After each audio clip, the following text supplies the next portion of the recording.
Hello po, good morning po sa inyong lahat. Welcome back na po sa ating YouTube channel. For today's video, isa naman pong tanong po natin pong subscriber na natin pong sasagutin. Ito'y galing po kay Dixon Place. Shout out po siya dyan, kaibigan. Ang kanya pong tanong ay, pwede ba daw po pagsabayin, pagturok yung vitamin B complex at saka vitamin A, D, E? So kayo po mahilig po sa palaga ng mga baboy o kahit anong hayop pangkabuhayang pag-agrikultura, mag-subscribe lang kayo sa aking YouTube channel. Ryan Patinio Agri Farming, Family and Kitchen Adventures. So ngayong umaga po mga kaibigan, ang ating pong pag-uusapan ay tungkol po ito sa mga vitamin supplements sa ating mga alagang baboy po. Karaniwan po sa aking backyard farm po mga kaibigan, ang aking pong ginagamit ng mga vitamins ay vitamin B complex at saka vitamin A, D, E. Yan mo lang pong dalawang vitamins na yan ang ating pong ginagamit sa kanila.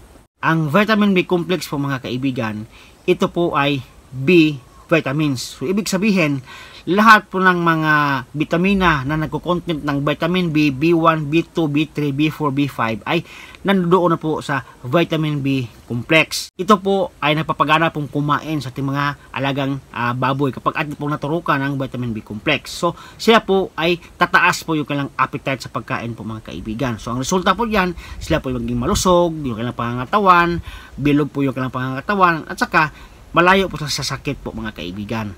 Ang vitamin A, D, E naman po na ating pong ginagamit sa kanila, ito po ay vitamin A, vitamin D, at saka vitamin E. So, wala po siyang vitamin B. So, A, D, and E lang po siya. So, yan po ating ginagamit po sa mga inahing baboy para po ma-enhance or ma-develop po yung kanilang hormone kapag sa panahon na sila po ay nasa age of maturity na. O kapag sila po ay pwede na po natin pakastahan. So, importante din po yung vitamin A, D, E para po ma-maintain po yung hormonal balance sa ating mga inahing baboy po mga kaibigan. So itong dalawa pong vitamin B complex at saka vitamin A, D, E, sila po ay parehong mga vitamins. Kaya po sila po ating pong pwedeng pagsabayin iturok sa isa pong injection site lang. At saka sila din po ay pwede po nating ilagay sa isang syringe.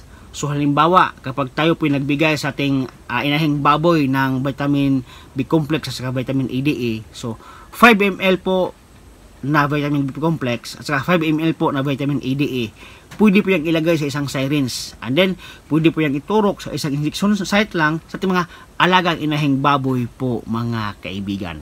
So yan po ating vlog ngayon at sana na po ako nakapagbigay sa inyo ng kaunting kaalaman po kung pwede bang pagsabayin yung vitamin B complex at saka vitamin A, D, E sa isang syringe po mga kaibigan.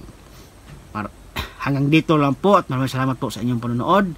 Happy farming po mga kaibigan. See you next time. Bye-bye.